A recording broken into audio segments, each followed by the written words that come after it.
I want to talk about Rahm Emanuel in Chicago. There's a lot in the news, and that's why I'm kind of I'm breezing through it, because this week has been a very eventful week in terms of the news.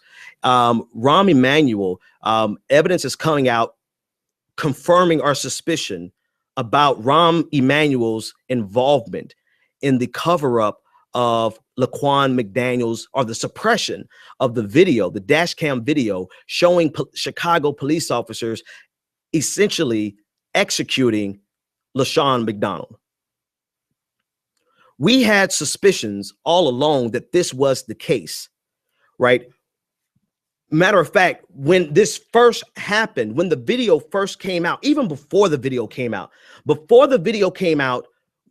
when the judge ordered this to be released, and we saw how the story of Rahm Emanuel and everyone else turned into condemnation of the actions because the judge demanded the video be released, everybody with functioning digits realized that they knew this video was bad all along.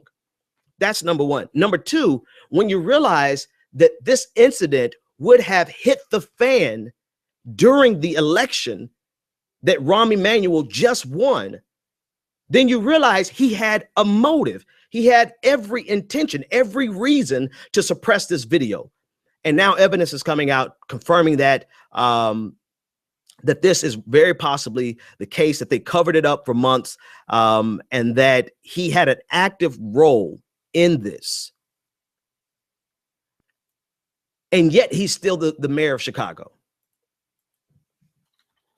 And yet he doesn't feel threatened enough to resign willingly. And yet he's still getting protection and coverage from political leaders who are ostensibly our allies. You know, you cannot, I don't care if you have a D by, I don't care if you're Democrat, I don't care if you're black. You cannot call yourself an ally if you are going to stand behind a mayor of a city who actively participated in the suppression of a dash cam video showing an execution by a Chicago police officer of a young black man. You cannot call yourself an ally if you are going to protect this type of individual and stand by him and support him and say that you still have trust in him. And so finally, as social media did and does what it does and put the pressure on from a social media perspective, you slowly but surely got louder voices with stronger platforms speaking out. You finally got the good Reverend Al Sharpton to say what I said a long time ago: resign, Rahm Emanuel needs to resign. You're finally getting people joining in the chorus, demanding that the Chicago mayor step down. Now, is he going to do it? No, I think you guys are going to have to fight like hell to get that man out of office. But anyway, back to Rahm Emanuel. Rahm Emanuel, it speaks to the. Why is Rahm Emanuel, why was he back in office in the first place, considering all of the schools that he shut down, all of the detrimental things that have happened underneath his regime, and more importantly than that, all of the things that he did not even attempt to change that have been happening throughout the history of Chicago? How did you, Chicago, I'm talking to Chicago specifically now, how did you allow him to get back in there in the first place? Such that now legislation has to be passed. They are actually, one of his business partners is going to co-sign on this piece of legislation showing, getting a recall enacted. But why have to go through a recall when Rahm Emanuel should never have been reelected in the first place?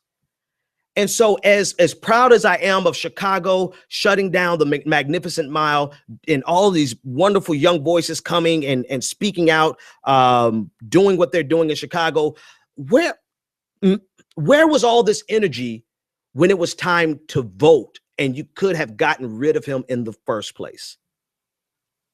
We can't be reactionary, people. We cannot be reactionary. We absolutely must be proactive and recognize when someone, even if they have a D by their name, everybody with a D by their name, a Democrat is not your ally. Now, it would have been artful and tasteful for me to say everyone with an R by your name is not necessarily your enemy, but I'm not feeling that right now. I'm just going to say that everyone who has a D by your name is clearly not your ally, which brings me to Debbie Wasserman Schultz.